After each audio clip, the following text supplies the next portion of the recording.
Before we get started, do not forget that I'm giving away a 30 euro pack for Crossout. All we have to do is just reach 5,000 subscribers on my channel. You can find all the info on Twitter. Link is down in the comments. So guys, today, quick video here. I just quickly want to cover the fusions and the parts upgrades because a lot of people are talking about this and there's a lot of questions on should you fuse now before the patch or should you fuse after the patch? And the simple answer to this, it really depends on the item that you are fusing for. So I want to quickly just cover each of the types of items that we have here and then talk about them one by one, whether or not you should fuse them now or wait for later. Because I want to start off with the cabins, which is the most crucial thing for a lot of people. And for this one, the answer, in my opinion, is quite simple. With the cabins, we're going to see an introduction of an additional perk to the cabins, which is power, increased power. Right now, the only usability perk that we can get is either cabin tonnage or weight limit. So you can either get more tonnage or more weight limit. But now, with the introduction of this new one, is also the power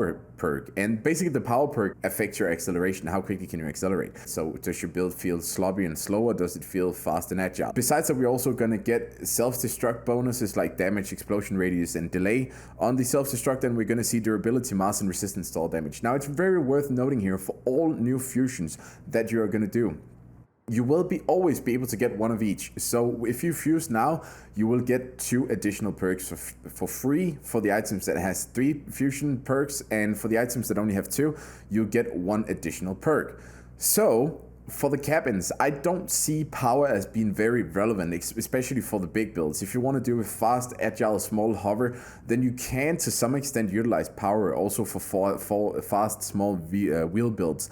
But for a lot of you people, you fuse your cabins in order to use them for clan wars. And I want to go ahead and say power is not going to be very relevant for you there.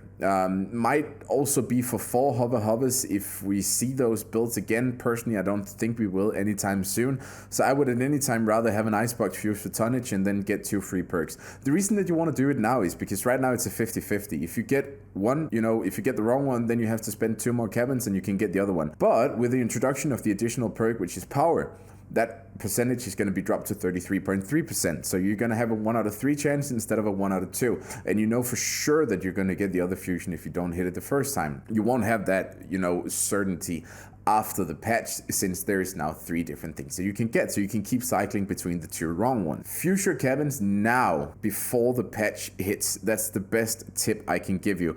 I'll just quickly throw in a showing here all of the different fusion options that you can get on the live service once that drops. And as you can see, we can both get cabin power, cabin tonnage, and weight limit. So fuse cabins now. That's the word that I want to give you guys here. If we move on to the weapons, this is very depending on the weapon that you are using. For example, if we look at a fixed angle cannon here, the executioner, just as an example, it has durability, range, optimal range, recoil, speed, spread, explosive damage, and weapon reload. In the live test service, or in the test service, not in the live service, but in the test server, which is going to be implemented next week to the live service, there is a 100% chance that you're going to get an offensive bonus. If we look at the tsunami here on the test server, you can either get damage, radius, or reload time in the damage group perk group thingy, you know what I mean. But basically this means that you're guaranteed an offensive perk out of any of these. You will always get an offensive perk. So I would say don't stress fusing these. If you want to, you can cycle between all sorts of random useless stuff here.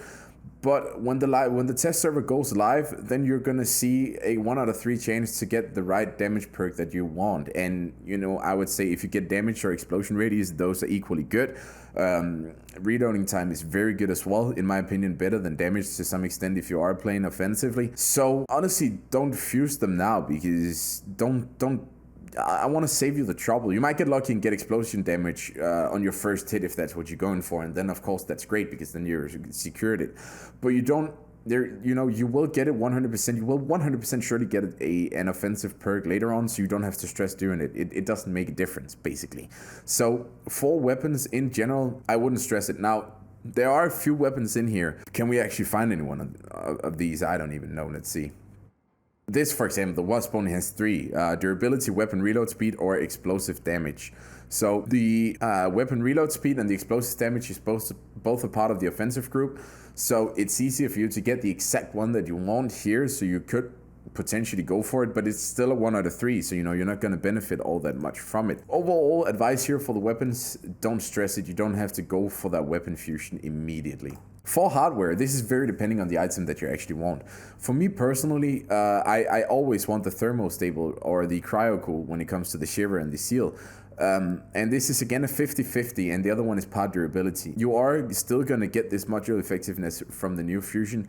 Sad thing is I don't have a screenshot of what the test server looks like. I have been through all of my streams and I just haven't been able to find it. But besides that, this is a 50-50, and if you want to be 100% sure that you get modular effectiveness increased by 30%, then fuse them now, because then you know for sure that you'll get it. And again, it's a 50-50. If you don't hit it the first time, you will 100% surely hit it the next time as well. I would say fuse stuff like this. When it comes to engines, I actually want to say the exact opposite. Do not fuse them as of right now, because one of the fusions that you can get in the fusion that I actually have here, which I'm not going to be utilizing, is mass limit increased by an additional 3%. And if you bring up the cheetah on the test server, then the cheetah on the test server actually has something that is called module efficiency. And module efficiency is the perk that we have on this engine because it's an epic engine. Every 100 meters passed by the car, reduce remaining module, drone, and turret cooldowns by 20%. This is going to be boosted by an additional 10% of the 20%. So we're going to see a total of 22%. If my math is correct, don't quote me on it because I haven't calculated anything. I'm just, throwing this off the hip. But basically, I don't want the 3% weight limit when I can get an even more efficient engine. Why would I ever want that? And then the other perk next to that is construction, which is durability minus mass or resistance to all damage. So you can get increased durability, or you can get, reduced mass. And reduced mass, for example, the Colossus, which we have mounted onto this thing right now, so we can't even see the weight of it. Where is it? It is right there. That is 450, so you're going to get a 17% reduced mass, so you're going to get around 80 kilograms less mass on that one, which will anyways be more than the mass limit here, because the mass limit is 3%. For this one, that is 30, and the mass limit, how much do we get from this one? We get 2,500 here, so 3% of that would be around 75 kilograms. So you're going to get, this reduced by more than you would get from the mass limit. And I rather want to have module efficiency for this one, then that's also going to be 22% rather than just 20%. So engines, do not fuse your engines, save it, because you want to get that new module efficiency if you can. And there's no way you're going to get it right now, but it's just a very good perk, so I would definitely wait for it. Then if we move on to, do we have anything else in here that we want to look at? Maybe the Doppler as well, if you want to make sure. We don't really know what the stats off of that one either. I don't know yet, but I would say maybe fuse the Doppler now if you want to be absolutely 100% sure. You have a 1 out of 3 chance right now. I'm assuming you would also get a 1 out of 3 chance afterwards, so I wouldn't stress it, but don't take my advice for one or the other on that one. With your generators as well, we're going to see a lot of different things from that one. I'm guessing explosion power and explosion radius, both of those are going to be in one perk, and part durability is going to be in construction, together with the mass and the damage resistance buffs. So these are going to be separated into 2. It's a 1 out of 3 right now. Go ahead, it's not going to make a difference. I don't think so. For those, don't stress it too much. Now, coming into the next one here, which is the hovers. And for hovers and for legs, we have a 50-50 right now. And one is tonnage, the other is part durability. Now, we're going to see a couple new ones here, and I'm just going to bring up the Bigfoot. Actually, we can also just take a look at the Bigfoot right here, because the Bigfoot is on the test server with tonnage, just like now, and also with durability as we have right now. Those are also going to be split into 2. And I would fuse my wheels now as well, because once you get to the new one, you're going to have power penalty reduced by 15% and surface traction reduced by 25%.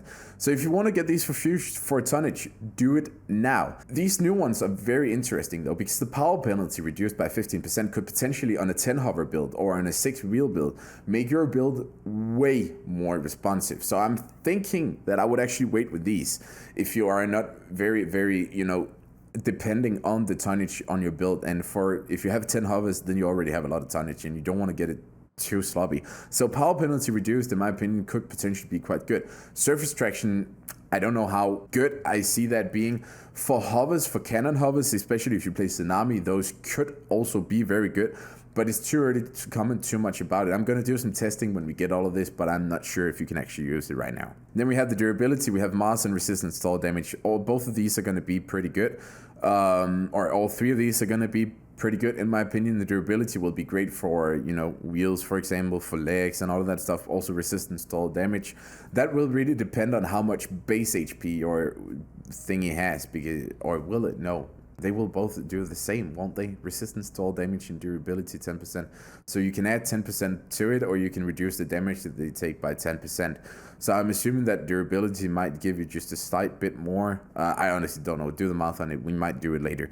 The reduced mass is great if you're struggling with mass, but I would rather take durability, I think, over the reduced mass.